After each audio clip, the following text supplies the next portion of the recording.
Assalamualaikum warahmatullahi wabarakatuh.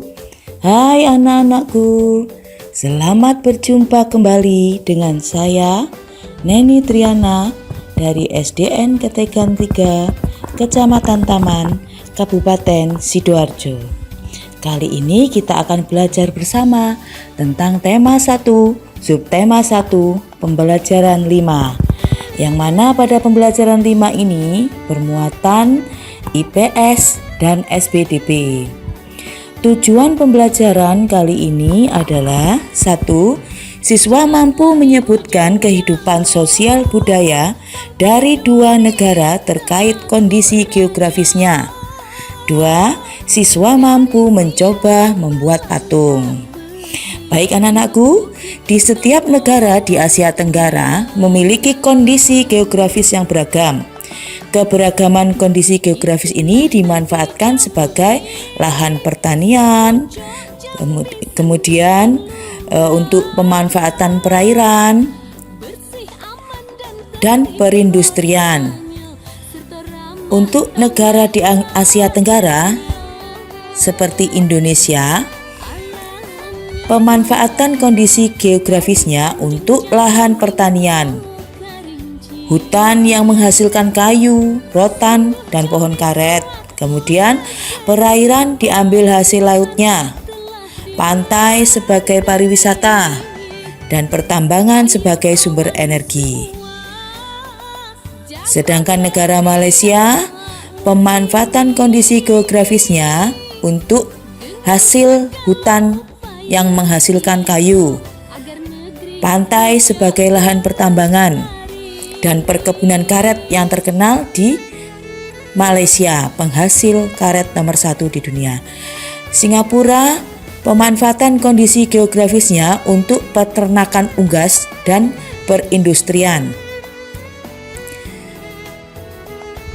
Filipina, pemanfaatan kondisi geografisnya untuk lahan pertanian, perkebunan, dan pertambangan emas.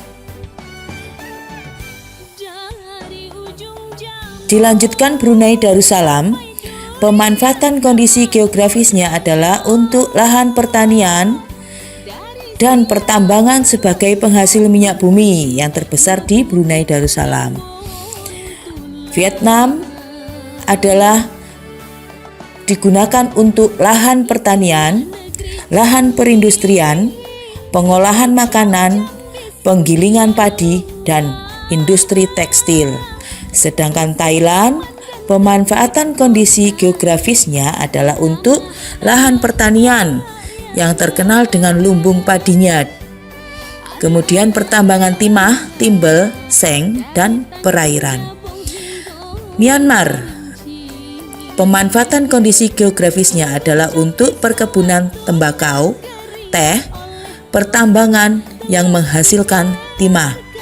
Sedangkan Kamboja digunakan untuk lahan pertanian, perairan penghasil ikan tawar yang utama.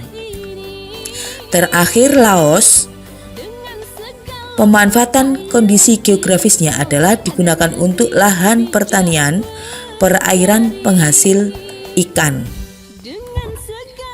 Persamaan masing-masing negara di Asia Tenggara adalah hutan tropis yang menghasilkan kayu kemudian dimanfaatkan oleh masyarakat sekitar untuk membuat patung.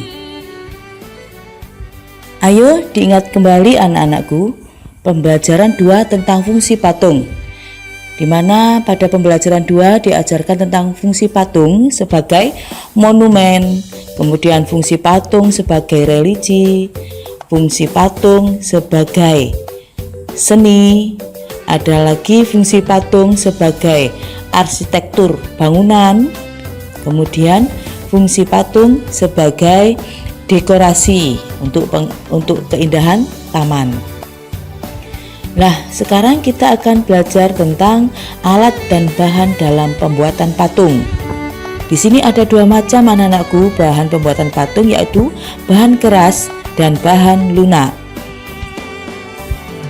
Bahan patung dari bahan keras adalah 1 dari batu, kemudian yang kedua dari kayu, Dan yang ketiga adalah dari marmer, terkenal dari Tulungagung.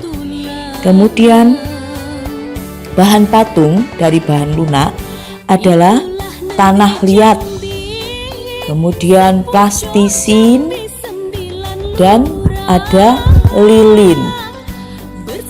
Sedangkan alat untuk membuat patung dari bahan lunak adalah butsir. Ini alat pahat dari bahan lunak. Kemudian cetakan dan meja putar untuk membuat gerabah atau guci biasanya. Kemudian alat untuk membuat patung dari bahan keras adalah pahat dan palu. Kemudian kertas amplas. Nah, anak-anakku, tugas kalian di sini adalah 1. Tulis persamaan dan perbedaan kondisi geografis antar dua negara di Asia Tenggara. Kemudian, bagaimana pengaruh kondisi geografis pada kehidupan sosial masyarakat sekitar? Yang kedua, buatlah karya seni patung dari bahan keras ataupun bahan lunak. Demikian anak-anak pembelajaran kita kali ini. Terima kasih. Wassalamualaikum warahmatullahi wabarakatuh.